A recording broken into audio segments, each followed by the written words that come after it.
What is going on, YouTube? I am back. I'm going to be doing another sparring analysis video for you guys. This is old footage that I recorded like way back in, like, let's say probably like May. I took a little break because I had some shit to do, a lot of school stuff, lots of life stuff I had to get taken care of. I won't get into it now. If you want to ask me that kind of stuff, pop into my stream, follow my Twitter for any daily updates and stuff that I talk about that's going on within my life. But I want to focus on some of the sparring stuff today. I took a break from like all the YouTube, all the streaming and stuff, but because of this long break, I've been able to gather more knowledge and experience from going to the gym. I've still been going to the gym, even though I haven't been making videos, so I know a lot more than I used to. So I still have some old footage of me analyzing these sparring matches, but I decided not to upload them because I know a lot more than I did then, and I wasn't proud of the analysis that I've done looking back at them. So they're doing today with the knowledge I've acquired now, and we'll see how it goes. It's gonna be pretty fun. Got my Cobra Kai hoodie. Got my Cobra Kai hoodie ready. Thank you to my wonderful girlfriend for giving me that. Yeah, so I'm all pumped up. I'm ready to get into some sparring analysis, and yeah, let's get right into it. Okay, so we're gonna be starting off with one of my sparring matches against one of the more intense guys at my gym. We call him Chewy. Pretty fun guy to spar with. This guy makes me work, man. This guy always makes me work. I always try to go in, thinking like, oh yeah, I'm just gonna have a little light sparring session, you know. It's gonna be nice, easy, and technical. No, this guy really brings adversity to his sparring partners. He really makes sure that you work. You're gonna be tired after sparring with this guy. So let me just jump right into it. This from a while ago. I haven't looked at it in a bit, so we'll see what I catch and what I see as it goes on. Let's see. Okay, let's look at this. Pretty bad camera angle on my part. I'll make sure I get a better one the next time I do this. We got these two guys going in the back. Pretty cool. It's my coach right there, making sure that we're not trying to kill each other. Hopefully we get back into the frame. Okay, see Chewy right there. Okay, he kicked the shit out of me right there. Didn't see it. Right there. So I like to throw a lot of kicks. When I spar. But for this one in particular, I wasn't really setting up my kicks too often. I was just throwing straight kicks, and you see strategies like that be a detriment to a lot of fighters. To bring up a very popular one, Conor McGregor. A big reason why, even though he had that ankle injury in that last fight that he had, one of the things, the judges still had that scored as a 10-8, and the reason why Conor was getting fucked up by Dustin before the eventual leg break was because he wasn't setting up those kicks that he was throwing. He was just throwing them out, no punches to set them up or nothing, and it was easily blocked and all that. And a good way to set up kicks, good way to make sure that your kicks don't end up fucking you over where you're fighting or sparring, is by, I like to use Israel Adesanya's tactic. He's a kickboxer, so he likes to go for a lot of leg kicks due to his kickboxing and Muay Thai background. But of course, a lot of people go try to check those kicks and try to stop them, grab them, and take you down or whatever. So a good way to get around that is by throwing feints, throwing jabs, punches, get their attention up here, and then you go low. You know, the same rules will apply in boxing or wrestling. In wrestling, they'll probably, like, let's see, I got a headband right here. They'll probably try to distract me, pull down my headband a little bit, and go for my legs. And in boxing, you go up top, you go downstairs. You know, shit like that.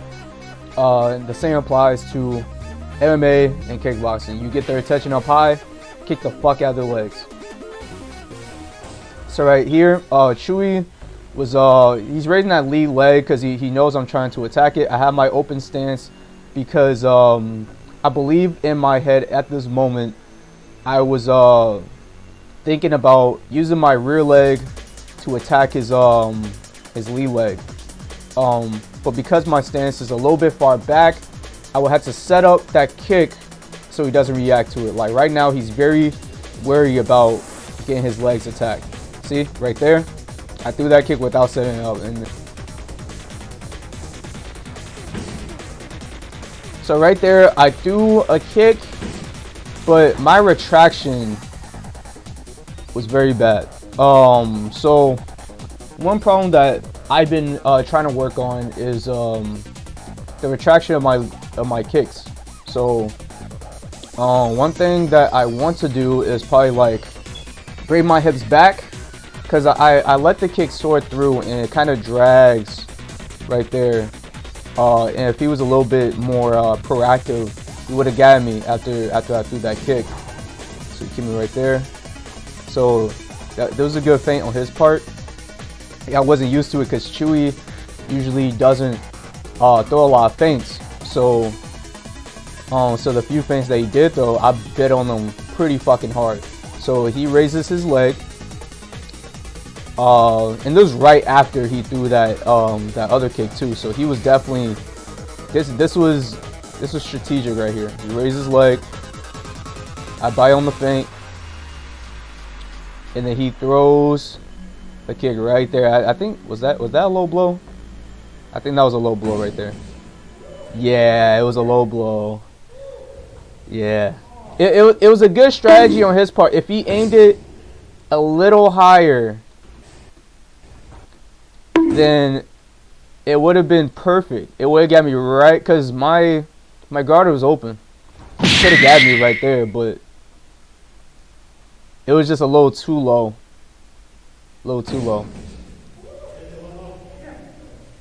Yeah, gotta make sure you get those stretches in before you throw those kicks.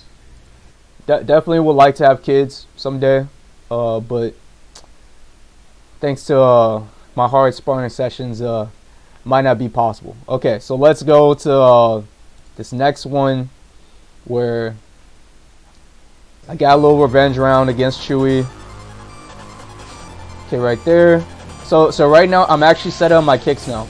See, I throw my jab, lead leg kick, but he retaliates with a side kick. Good on him on that. You can definitely see who's the more experienced fighter in this little session right here. So he goes for that same setup. Raise that leg. I bit on it, and then he got me in the arm right there.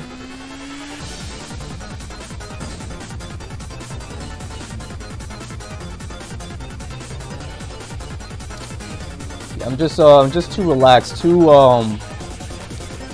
relaxed and too timid. So right there, he was getting a little antsy with his footwork. It freaked me the fuck out, so I threw on my leg. Got him with that kick right there, man. Very, very fast. This is a kick I practice a lot on my free time. And it's good to see that I got him right there. He probably thought I was gonna throw. He probably thought I was gonna throw a round kick, maybe.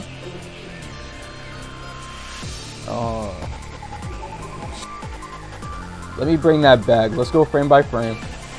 I do a pendulum step, and perhaps I don't know why he raised his leg there. Maybe he thought I was going to do something else. Maybe he thought I was going to do a round kick with this leg. But because he raised his leg up, I kind of threw him off balance a little bit. If I kind of stepped in a little bit more with that kick, I probably would have knocked him over. But I know it's like we got some stuff right here that I didn't want him to run into. So it was good that it wasn't too hard, or else that would have hurt if he ran into that.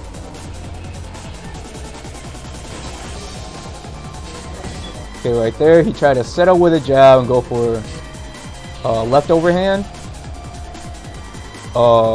Yeah, he really stepped in with that one, I believe. So right there, I try to go for like the same leg fake that he did, but I was off balance.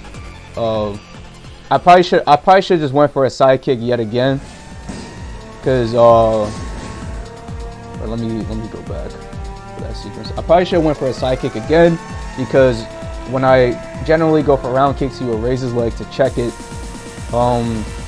He's probably used to getting leg kicked because of his height, like me, by taller fighters. So perhaps that is a strategy he generally goes for whenever he sees that leg come up. So right there, he tries to not to let me off the hook. Throws a right hand. He's in southpaw stance. I throw a left. I miss. Because one thing that I usually have trouble with is fighting on the inside. I'm better at throwing straight punches than I am throwing like hooks, uppercuts, and all that shit. So right there, throw my left again. Caught him right there. I should have retaliated a bit more, because now he's attacking. I'm giving him a chance to attack me, and I'm just constantly on defense. So right there, he got me a clinch right there. I suck at clinch situations as well. So he got me right there. Got him with a knee. Got him with a body shot. Try again with a couple soft knees. Right there. That was a good one. Go back a little bit more. Alright, so right here. So he raises that hand up as a feint, and then goes for a leaping uppercut. I believe. Yeah, I raised my hand up, but the same thing happened with my glove. Kind of knocked my head back. Yeah, I was closing my eyes too. Like, if you just look right here, I was closing my eyes. Yeah, I should have been more active, definitely. Ooh, right there. Yeah, he goes for so right there, he goes for that same feint, but we're not in open stance anymore. We're not open stance anymore. So he gets me with that right on the outside, right where my liver is. So you can see it got me right there. I try to get him back. He blocks it.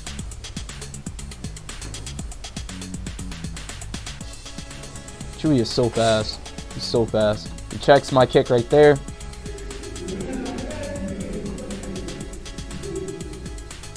You guys having fun in the back.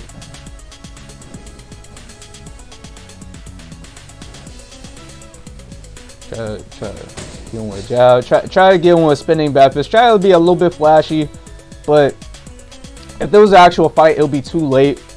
If there was points being scored, I would definitely be losing, because I'm the less active fighter. I'm being too lazy. So right there, trying to throw out a couple kicks, but I'm just not.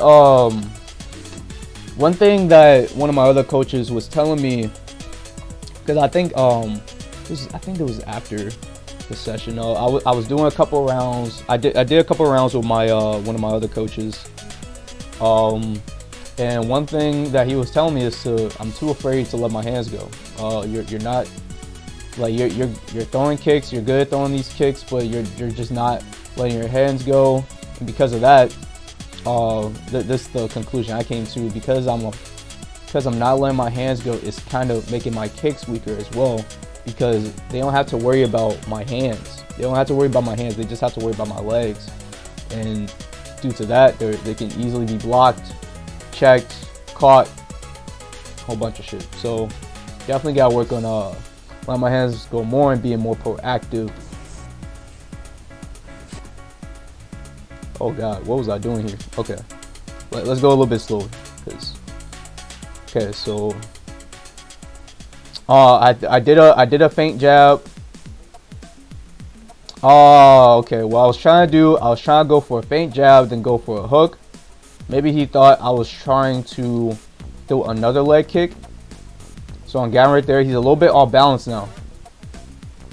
Did I throw a right hand? Yeah, so I threw a looping right hand right there. But I think it would have been... I think the reason I didn't throw it straight is because his hand and his leg were right there. So maybe I thought it would be best to get right there. I think I caught him a little bit based on his reaction to it, but it kind of grazed him a little bit. I tried to come over with the left hook again, but it was a little bit sloppy, a little bit ugly, but I mean, that's okay. I think I still had the right idea with it. So now he's kind of shelling out. I think he's doing the same thing that I was doing earlier. Kind of looking away, trying to duck, thinking that I'm gonna keep going for more punches, but I could have gotten him with a leg kick. No, not leg kick. I could have gotten him with just a regular kick right there, probably either towards his head or towards his other leg, possibly, because he's pretty heavy on both of his legs right now. But instead, I go high. Oh, did I fall?